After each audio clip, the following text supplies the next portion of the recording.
eto daw pong si Saldico, mukha mga kababayang mapapabalik na ng Pilipinas.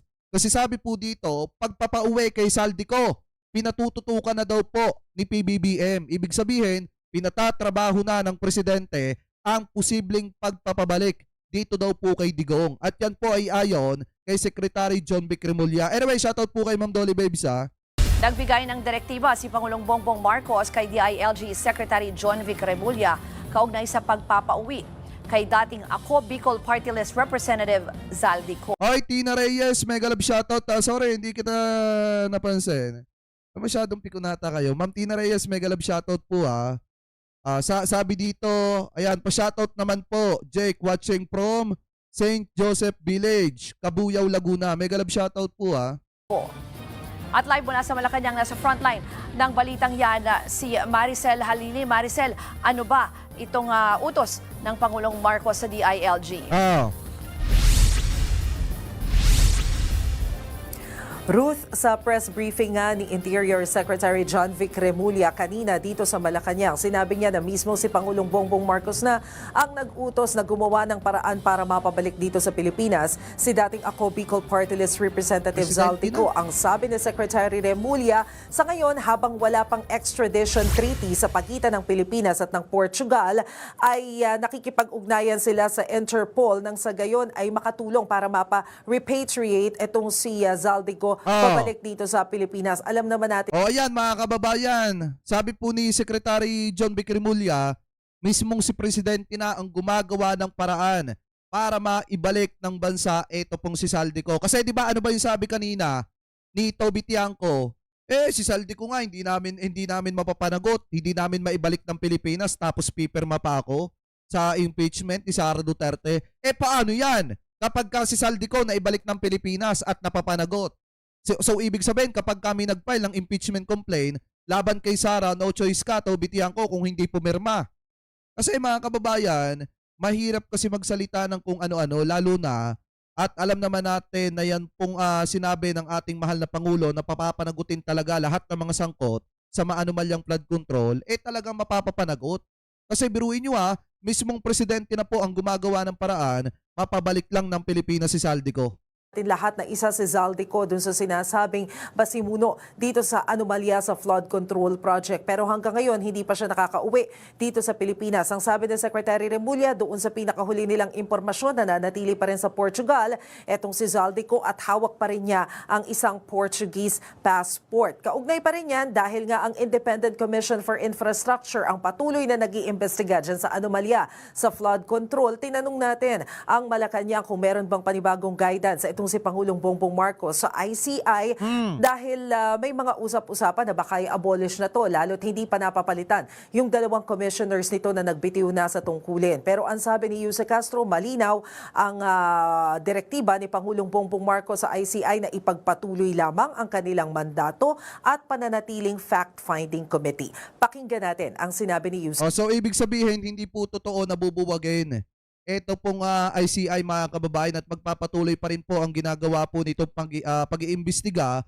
patungkol po sa mga sangkot sa maanumalyang flood control. Alam niyo mga kababayan sayang lang kasi kung sana si General Torre yung isa sa inilagay dyan na at tapos nilagyan ng pangil o nilagyan man lang mga kababayan ng karapatan itong ICI na mandakip, manghuli, maglabas ng arrest warrant, dakipin yung mga politikong sangkot, mas mabilis po sana mga kababayan Kaso ang problema, hanggang pag-iimbestiga lang yung kaya po nila. Si Castro. Sa ngayon, wala pong anumang panag-uutos pa ang Pangulo, kundi ipagpatuloy pa rin ang kanilang mandato, ipagpatuloy pa rin ang kanilang pag-iimbestiga, at maging fact-finding committee pa rin po sila. So kung sila po ay susulat sa Pangulo, hintayin po natin ang kanilang panawagan sa Pangulo para po masagot naman ito ng Pangulo. Tama.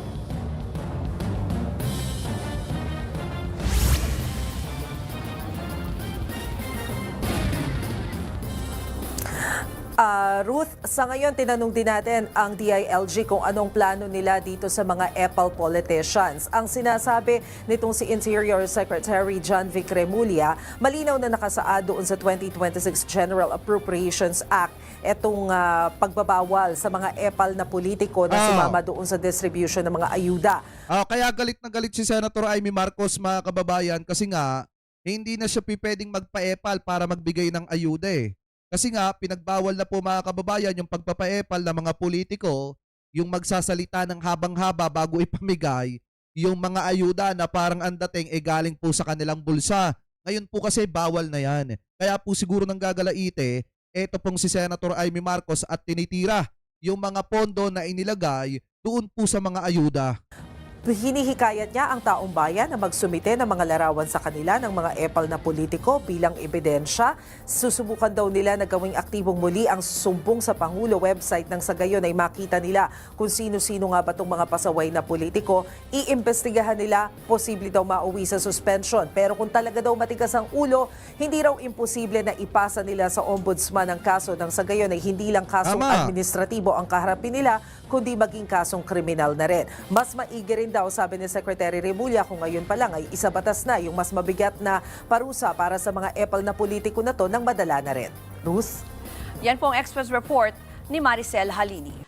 Ayan, kung mapapansin nyo, mga kababayan, maliwanag naman po na sinabi dito na mismong ang ating mahal na presidente na ang kumikilos para po mapabalik ng Pilipinas, eto pong si Saldico. Kasi biruin nyo, mga kababayan, ang isa pa ring nagiging problema ngayon, talagang hindi po natin mapipigilan ng mga kababayang Pilipino po natin. Katulad po nitong si Sir Ramon Tulfo na questionin talaga yung nangyayaring investigasyon sa maanumalyang flood control. Kasi biruin nyo yung panawagan niya po kanina, sabi po niya dito, bakit di pa hinuhuli at isinasama kay Sara Diskaya sa kulungan etong si SWS, Party List Congressman Edwin Guardiola, na pinakamalaking kontraktor na nasa listahan ng Cabral Files. Sabi pa dito, ipinapakita sa akin at ni Attorney Clint Aranas sa TNT, Tito Mon Attorney Clint, ni Batangas Congressman Leandro Libisti daw sa aming podcast kahapon.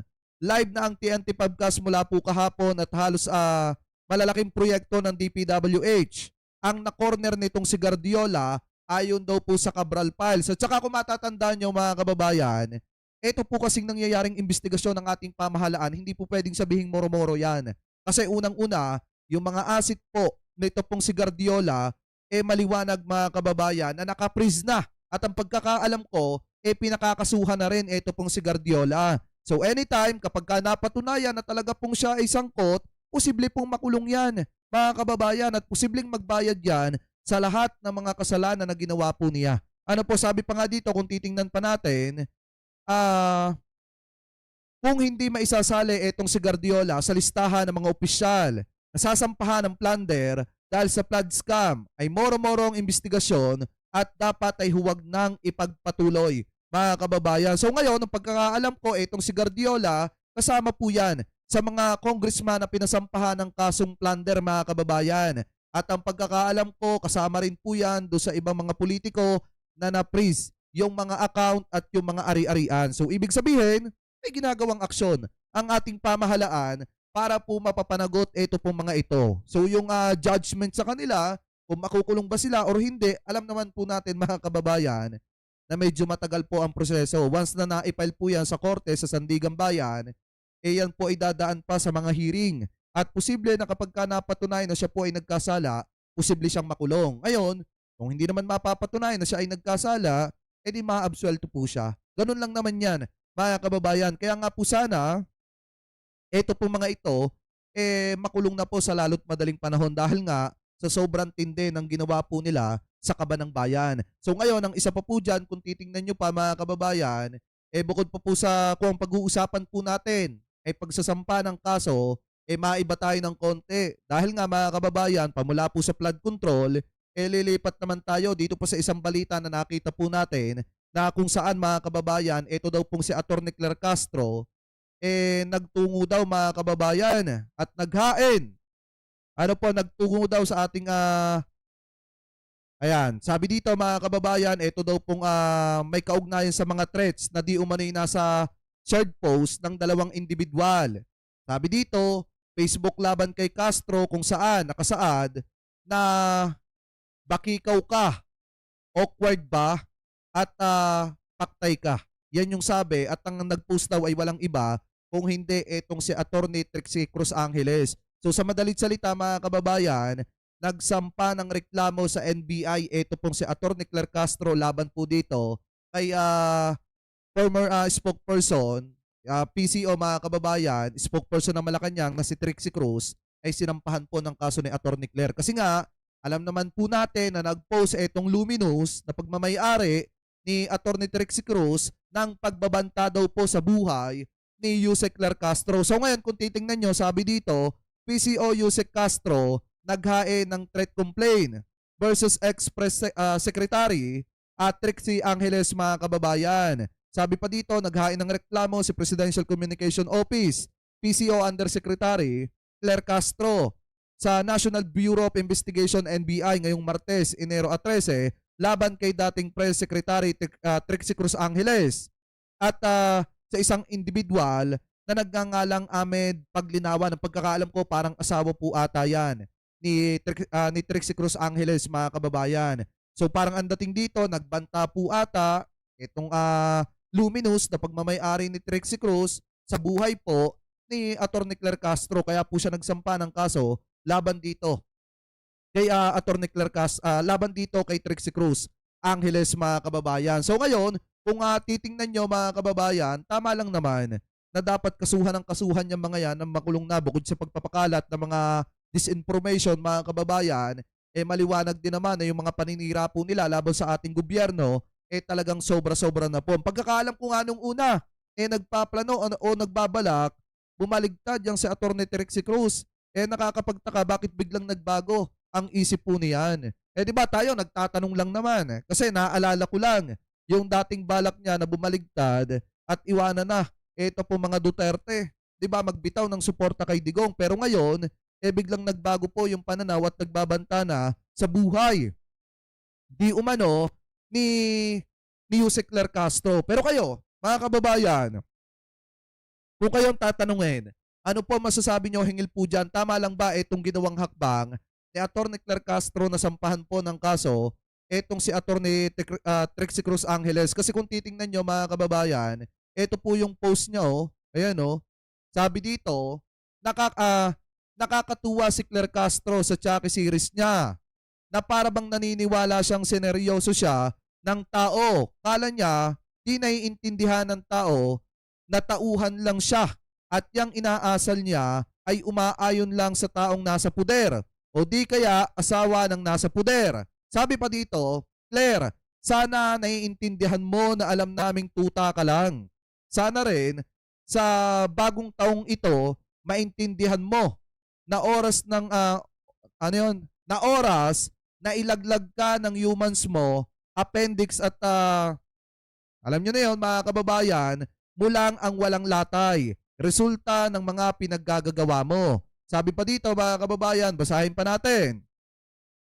Yaan mo na yung nasa taas. Mahirap talaga yan. Silang gantihan. Pero ikaw, ewan na lang. So maliwanag na pagbabanta po yan mga kababayan. Alam namin yung Chucky stunt mo na yan ay hindi daw po galing mismo kay Attorney Claire. Di mo tipo ang nanglalait. Di bagay. Di mo gamay. Bakikaw ka. Awkward ba? Yan yung sabi dito mga kababayan Pero sige, sa ikaliligaya mo, aayuda kami. Pag papanggap mong magkala-libel o magkalibel kayo ni Liza. Yan po yung sabi dito mga kababayan. Ano ba naman yung makabayan, di ba? O siya, pakyo ka. Yan yung sabi ni Trixie Cruz. Biruin nyo sa isang abogado, hindi nyo makikita si Trixie Cruz na magsasalita ng ganito mga kababayan, na kung saan minumura. Ito pong si Attorney Claire Castro. Hindi nyo mapapansin, hindi nyo makikita kay Trixie Cruz Angeles na magsasalita ng ganyan. Ngayon, na nag-post po siya ng ganyan, diyan natin napagtanto na bastos din pala ang bunganga niyan. Mga kababayan, ito pasintabi po.